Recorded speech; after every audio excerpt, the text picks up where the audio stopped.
Hi friends, இப்போ நம்ம Baakiyalakshmi சீரியலோட review தான் பார்க்க போகிறோம். வாங்க வீடியோக்குள்ளே போகலாம். இதில் ஃபஸ்ட்டு சீன்லையே இந்த மாதிரி ராதிகா தனக்கு விவாகரத்து கொடுக்க போகிறத கொஞ்சம் கூட ஏற்றுக்கவே முடியாது. கோபியோ ராதிகாவோட அம்மாவோட பேச்சு கேட்டுட்டு மறுபடியுமே இந்த விஷயத்துக்கு முழுக்க முழுக்க காரணம் பாக்கியா தான் சொல்லிட்டு கோவப்பட்டு அவங்களோட வீட்டுக்கு போயிட்டு பிரச்சனை பண்ணலான்னு சொல்லிட்டு கிளம்பி போனது மட்டும் இல்லாமல் எப்பவும் போலயே பாக்கியோட வீட்டு வாசல்ல நின்று ஏய் பாக்கியா வெளியே வாடி அப்படின்னு சொல்லிட்டு இருக்காங்க. அப்போ இதை பார்த்த இனியாவும் அப்பா முதல்ல நீங்கள் வீட்டுக்குள்ளே வந்து பேசுங்க, வெளிய நின்னு மறுபடியுமே எங்கள அவமானப்படுத்தாதீங்க. ஏன்னா, உங்களால நான் காலேஜ்ல பட்ட அவமானம் எல்லாமே போதும்ன்னு சொல்லிட்டு கத்த ஆரம்பிக்க, அப்போ இனியா இந்த மாதிரி திடீர்னு வித்தியாசமா பேசுறத பார்த்த கோபியும் ஃபர்ஸ்ட் கொஞ்சம் ஷாக் ஆனாலும் தன்னோட கெத்த விட்டு கொடுத்துட கூடாதுன்ற காரணத்துக்காக நான் உனக்காக எங்கனால அவமானப்படவும் தயாரா இருக்கேன். ஏன் இந்த வீட்டுக்குள்ள கூட வர தயாரா இருக்கேன். ஆனா உன் அம்மா கிட்ட கேளு. அவ கண்டிப்பா என்ன இந்த வீட்டுக்குள்ள வரக்கூடாதுன்னு சொல்லிடுதான் பிரச்சனை பண்ணுவா. அது மட்டும் இல்லாம என்ன சந்தர்ப்பம் கிடைக்கும் போதெல்லாம் அவமானப்படுத்திக்கிட்டே இருப்பா. சொல்லப்போனா இதுக்கு முன்னாடி என்ன வீட்டை விட்டு வெளியே போங்கன்னு சொல்லிட்டு விரட்டின மாதிரி என்ன விரட்டி அடிக்க பாப்பான்னு சொல்லிட்டு பேச ஆரம்பிக்க,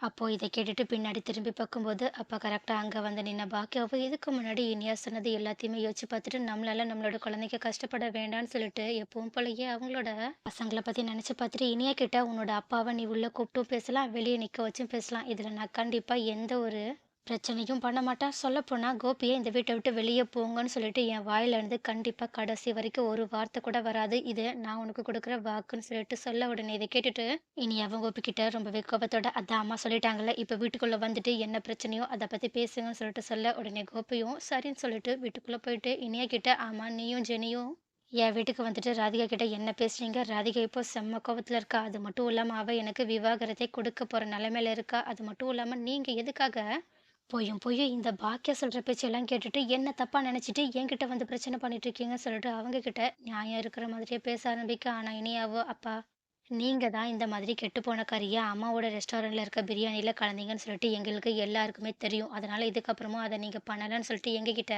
இப்படி பிரயோஜனமே இல்லாம பேசிட்டு இருக்கதை நிறுத்திட்டு என்ன விஷயமோ அதை மட்டும் பேசுவோமான்னு சொல்லிட்டு இந்த மாதிரி நான் உங்களை பார்க்கறதுக்காக தான் ராதிகா ஆண்டியோட வீட்டுக்கு வந்தேன். அது மட்டும் இல்லாம அங்க வந்துட்டு நீங்க இல்லைன்னு சொன்னதுக்கு அப்புறமா திரும்பி போக தான் பார்த்தேன். ஆனா ராதிகாவோட அம்மாவை பத்தி தப்பு தப்பா பேசினாங்க. அதனால தான் அதை பொறுத்துக்க முடியாம நான் என்ன உண்மையோ அத பேசிட்டு வந்தேன்னு சொல்ல, உடனே இத கேட்டுட்டு, என்ன உண்மை? உனக்கு என்ன உண்மை தெரியும்னு சொல்லிட்டு பேச ஆரம்பிக்க, உடனே நான் பேசினதுல என்னப்பா தப்பு இருக்கு? நீங்க அந்த ராதிகா ஆண்டி வந்ததுக்கு அப்புறமா தான் இந்த மாதிரி சேஞ்ச் ஆயிட்டீங்க. உங்களுக்கு எங்கள பத்தி கொஞ்சம் கூட கவலையே கிடையாது. அது மட்டும் இல்லாம அவங்க வந்ததுக்கு அப்புறமா தான் நம்மளோட வீட்ல சரி. எங்களோட வீட்ல இவ்ளோ பிரச்சனையும், குழப்பமும் நடந்துட்டுருக்கு. ஏன்னா, இதுதான் உங்களோட வீடு இல்ல. ராதிகா இருக்கிற வீடு தான் உங்களோட வீடுன்ற மாதிரி பேசிட்டு இருந்தீங்கல்ல. அதனால தான் இப்பவும் நான் இப்படியே பேசுறேன். அது மட்டும் இல்லாம கண்டிப்பா ராதிகா வாழ்க்கையில வந்ததுக்கு அப்புறமா தான், அது உங்களோட வாழ்க்கையில இல்ல, எங்க எல்லாரோட வாழ்க்கையிலயுமே வந்ததுக்கு அப்புறமா தான், நாங்க எல்லாருமே இவ்ளோ கஷ்டப்பட்டுட்டு இருக்கோம்னு சொல்லிட்டு சொல்ல ஆரம்பிக்க, உடனே இத கேட்டுட்டு கோபியும், ஆமா நீங்க என்ன கஷ்டப்பட்டுட்டீங்க? நான் தான் உங்க எல்லார்கிட்டயுமே மாட்டிக்கிட்டு ரொம்பவே கஷ்டப்பட்டுட்டு இருக்கேன் அப்படின்னு சொல்லிட்டு சொல்ல, உடனே இத கேட்ட இனியாவும் செம்ம கடுப்போட அப்படி என்ன கஷ்டத்த நீங்க அனுபவிச்சுட்டீங்க எங்கள விட அதிகமான்னு சொல்லிட்டு கேட்க, உடனே கோபியும் ஆமா நான் உங்கள விட்டு பிரிஞ்சதுக்கு அப்புறமாவும் முழுக்க முழுக்க உங்கள பத்தி மட்டும் தானே யோசிச்சுட்டு இருக்கேன். நீங்க முன்னேறணுன்றதுக்காக நான் என்னெல்லாம் பண்ணிட்டு இருக்கேன் தெரியுமா? உனக்கே தெரியும். நீ கூட டான்ஸ் காம்படிஷன்ல வின் பண்ணணுன்றதுக்காக நான் உன்ன கூட அந்த கிளாஸ்ல சேர்த்து விட்டேனே. அதுவும் அவ்ளோ பணம் குடுத்து சேர்த்து விட்டேனே. அத பத்தி நீ கொஞ்சமாவது யோசிச்சு பார்த்தியா? ஆனா நீ இப்ப கூட அந்த பாக்கியாக்கு சப்போர்ட்டிவா தான் என்கிட்ட பேசிட்டு இருக்க.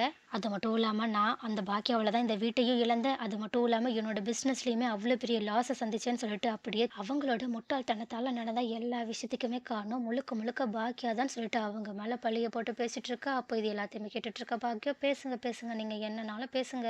உண்மை என்னன்றது இனியாவுக்கே தெரியும்னு சொல்லிட்டு இனியாவையே பார்த்துட்டு இருக்க. இனியாவும் பாக்கியா நினைச்ச மாதிரியே கோபி கிட்ட ச்சே உங்களை பத்தி நான் இவ்வளோ நல்லா தப்பா யோசிச்சுட்டு இருந்தேன்றதை இந்த நிமிஷமே நீங்க நிரூபிச்சிட்டீங்கன்னு சொல்லிட்டு கிளாப் பண்ணிக்கிட்டே, அப்பனா நீங்க சொல்ல வர்றது என்ன? எங்களுக்காக நீங்க பண்ணது எல்லாமே தியாகம். அதுவும் நீங்க பணம் கொடுத்து என்ன கிளாஸ்ல சேர்த்ததுனால மட்டும்தான் நான் அந்த காம்படிஷன்ல வின் பண்ணியிருக்கேன். சொல்ல போனா உங்களால தான் நான் அந்த காம்படிஷன்ல வின் பண்ணியிருக்கேன்னு சொல்லிட்டு இன்டெரக்டா இல்ல டைரக்டாவே சொல்ல வரீங்க. அது மட்டும் இல்லாம இந்த வீட்டை இழந்ததுக்கும் உங்களோட பிசினஸ்ல வந்த லாஸுக்கும் காரணம் என்னோட அம்மா தான் சொல்லிட்டு நீங்க சொல்லும்போதே தெரியுது நீங்க எப்படிப்பட்ட மனுஷன்றது அப்படின்னு சொல்லிட்டு கோபி கிட்ட சர மாதிரி கேள்வி கேட்க ஆரம்பிக்க. அப்ப கோபியோ இனியா இந்த மாதிரி தங்கிட்ட பேசுவாங்கன்னு சொல்லிட்டு கொஞ்சம் கூட எதிர்பார்க்காததுனால தடுமாறி என்ன பேசுறேன்னு தெரியாம உளர ஆரம்பிக்க. ஆனா இனியாவோ இதுக்கு மேலேயும் எனக்கு உங்ககிட்ட ஒரு வார்த்தை கூட ஏன் உங்களோட முகத்த கூட பார்க்க சுத்தமா விருப்பம் கிடையாது. அதனால நீங்களே இந்த வீட்ட விட்டு வெளிய போறீங்களா? அப்படின்னு சொல்லிட்டு சொல்ல, உடனே இத கேட்டுட்டு கடுப்பான கோபியும் பாக்கியாவ திரும்பி பார்த்துட்டு கிளாப் பண்ணிக்கிட்டே, "சபாஷ் பாக்யா சபாஷ்! நீ நெனச்சத சாதிச்சிட்டல்ல. கடைசியா என் பொண்ணே என்ன தப்பா நெனைக்கிற அளவுக்கு நீ கொண்டு வந்துட்டல்லன்னு" சொல்லிட்டு சொல்ல, உடனே பாக்கியாவும், "நான் இப்போ பேசுறதுக்கு எந்த ஒரு வார்த்தையும் கிடையாது. அதனால இனியா சொல்லும்போது நீங்க இந்த வீட்ட விட்டு வெளிய போனா நல்லாருக்கும். ஆனா நான் சொல்ல மாட்டேன்ப்பா. உங்களோட இஷ்டம்ன்னு"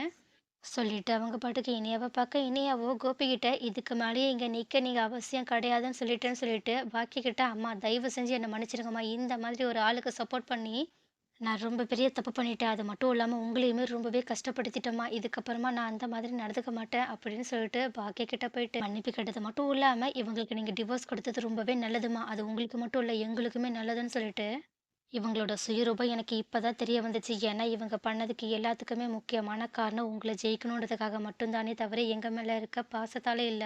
அப்படின்னு சொல்லிட்டு கோபிய முறைச்சு பார்க்க, அப்ப இத பார்த்துட்டு கோபியும் என்ன சொல்றதுன்னே தெரியாம நின்னுட்டுருக்காங்க.